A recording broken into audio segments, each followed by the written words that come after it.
నిహారిక గారు ప్రొడ్యూసర్‌గా, సంగీత్ శోభన్ హీరోగా సినిమా అయితే రాబోతుంది. అయితే ఈ సినిమాని డైరెక్షన్ చేసేది మాత్రం 'మ్యాడ్' సినిమా తీసిన డైరెక్టరే.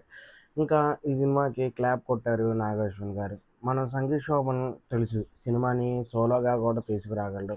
మొన్నటిదాకా మామూలుగా ముగ్గురు హీరోలున్నారు. ఇప్పుడు సంగీత్ శోభన్ ఒక్కడే సోలో హీరోగా ఈ సినిమా అయితే రాబోతుంది. అలాగే ఇటు చూసుకుంటే నితిన్ గారికి కూడా 'హాయ్' మూవీ అలాగే ఆయన సోలోగా 2, 3 మూవీస్ చేశాడు. అవి కూడా చాలా బాగున్నాయి. రీసెంట్‌గా ఏదో 'శ్రీ శ్రీ రాజావారు' ఏదో సినిమా వచ్చింది. అయితే చూద్దాం. సంగీత్ శోభన్ వరుసగా 'గ్లామర్' సినిమా చేశారు. ఇప్పుడేమో నిహారిక గారు ప్రొడ్యూసర్‌గా, సంగీత్ శోభన్ హీరోగా చేయబోతున్నారు. ఈ సినిమా కూడా చాలా బాగా ఆడిద్దనే అనుకుంటున్నా. ఈ సినిమా అదే ముహూర్తం షాట్‌కి చాలామందొచ్చారు. నాగశ్విన్ గారు గాని, అలాగే కమిటీ కుర్రోళ్ళలో చేసిన చాలామంది అక్కడికొచ్చారు. ఎందుకంటే నిహారిక గారు వాళ్ళందరికీ ఫస్ట్ మూవీ ఇచ్చారు కాబట్టి, ఆ సినిమాతోనే ఆళ్ళు కొంచెం ఎస్టాబ్లిష్ అయ్యారు కాబట్టి, నిహారిక గారి సినిమాగా మరి ప్రొడ్యూసర్‌గా నిహారిక గారు కాబట్టి వాళ్ళు గూడా వచ్చారు ఓపెనింగ్‌కి. ఇంకా మనం ఇదంతా చూసుకుంటే హీరోయిన్ మాత్రం కొత్త వ్యక్తిలాగా ఉన్నారు. ఇప్పటిదాకా ఎప్పుడు చూసినట్టయితే అనిపియలేదు.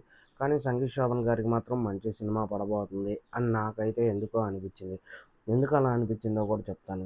'నిహారిక' గారు స్టోరీ సెలక్షన్ ఈ మధ్య చాలా బావుంటుంది. 'కమిటీ కుర్రోళ్ళు' కూడా మనం చూస్తే స్టోరీ చాలా బానే ఉండిద్ది. అయితే డైరెక్టర్ కూడా మనందరికీ తెలిసిన డైరెక్టరే కాబట్టి ఈసారి సినిమా కొంచెం 'సంగీత్ శోభన్‌కి' హెల్ప్ అయ్యేలా ఉంది సోలో హీరోగా.